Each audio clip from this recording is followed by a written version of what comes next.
तो दोस्तों S-400 के बाद इंडिया और रशिया के बीच में हुए बहुत बड़े बड़े डीलों में से एक है नेवी का 4 स्टेल्थ फ्रिगेट। इंडिया और रशिया के बीच में 4 स्टेल्थ फ्रिगेट को लेके एक समझौता हुआ था, जिसके तहत रशिया से बन के 2 स्टेल्थ फ्रिगेट इंडियन नेवी को मिलने वाला है, जबकि बाकी के 2 रशिया के मदद से गोवा शिपयार्ड लिमिटेड में बनाया जा रहा है। और अब खबरों के मुताबिक इन 2 स्टेल्थ फ्रिगेटों में से एक जहाज का डिलीवरी शायद इंडिया को 2023 के मध्य तक हो जाए। रशिया के यूनाइटेड शिप बिल्डिंग कॉर्पोरेशन के हेड के मुताबिक इंडिया द्वारा जो एडिशनल 2 कार्वेकी क्लास के स्टेल्थ फ्रिगेट को बनाने के लिए रशिया को ऑर्डर दिया गया है, उनमें से पहला जहाज के डिलीवरी एक्सपेक्टेड 2023 के मध्य है। आर्मी 2021 एग्जीबिशन के दरमियान यूनाइटेड शिप बिल्डिंग कॉर्पोरेशन के चीफ एग्जीक्यूटिव ऑफिसर एलेक्सी रॉकमेनोव के तरफ से इस जहाज के डिलीवरी को लेके कई अन्य बात भी कहा गया। उनके मुताबिक पिछले साल से दुनिया पे महामारी के रूप में जो कोविड फैला हुआ है, उसके वजह से जहाज के कंस्ट्रक्शन को काफी डिले भी हुआ है और अनुमानिक रूप में ये डिले करीब 8 महीने के है। फिर भी एक्सपेक्ट किया जा रहा है कि समय मुताबिक जहाज का डिलीवरी करना संभव हो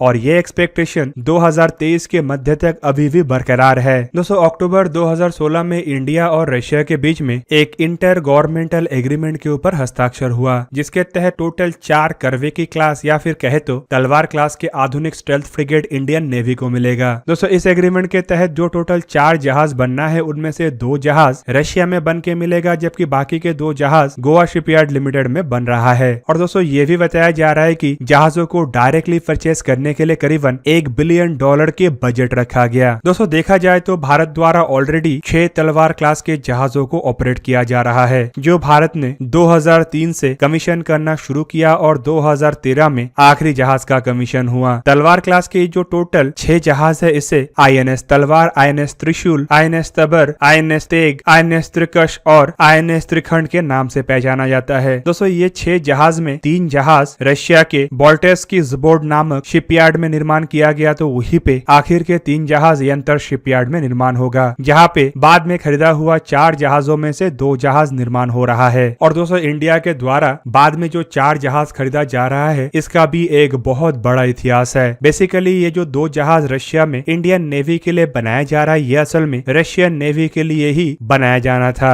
इंडियन नेवी के लिए तलवार क्लास के जहाजों को निर्माण करने के बाद रशियन नेवी द्वारा इस क्लास के बेस पे टोटल 6 एडमिरल गोगोरोविच क्लास के जहाजों को निर्माण करना था, पर रशिया और यूक्रेन के कॉन्फ्लिक्ट बढ़ने के बाद यूक्रेन के द्वारा रशिया को जहाजों के इंजन सप्लाई से मना कर दिया गया। दोस्तों इंजन सप्लाई के कॉन्ट्रैक्ट को रद्द करने के बाद तब तक रशियन नेवी के लिए खाली 6 में से 2 जहाज ही निर्माण करना संभव हो पाया, जबकि 2 जहाज अंडर कंस्ट्रक्शन था और ऐसे में अगर जहाज को रद्द किया जाता तो रशिया को एक बहुत बड़ा आर्थिक नुकसान होता। भारत द्वारा इस दरमियान मध्यस्थता करते हुए रशिया से इन जहाजों को खरीदा गया और यूक्रेन से जहाजों के इंजन को लेके भी परमिशन हासिल किया गया। भारत की तरफ से यूक्रेन से एडिशनल 2 इंजनों को अगस्त 2017 में खरीदने के समझौते के ऊपर भी हस्ताक्षर किया गया। और दोस्तों रशिया को ऐसे आर्थिक मुश्किलों से निकालने के अवश्य स्वरूप अब रशिया के द्वारा भारत को इन जहाजों की टेक्नोलॉजी भी दिया जाएगा और गोवा शिपयार्ड लिमिटेड में ऐसे जहाजों को निर्माण करने का क्षमता को भी डेवलप किया जाएगा। एक तरफ जहाँ पे रशिया को एक बड़े आर्थिक नुकसान से राहत मिला, तो वहीं पे इस बदौलत भारत को भी कई सारे चीज मिलने जा रहा है, जो पहले के 6 जहाजों को बनाने के दरमियान भी भारत द्वारा हासिल करना संभव नहीं हो पाया। तो दोस्तों ये था आज का वीडियो। अगर आपको वीडियो अच्छा लगा तो उसे लाइक कीजिए और मेरे चैनल को सब्सक्राइब कीजिए और साथ में बना हुआ बेल आइकन को भी प्रेस कर दीजिए, ताकि आप मेरा वीडियो देख पाए सबसे पहले। जय हिंद।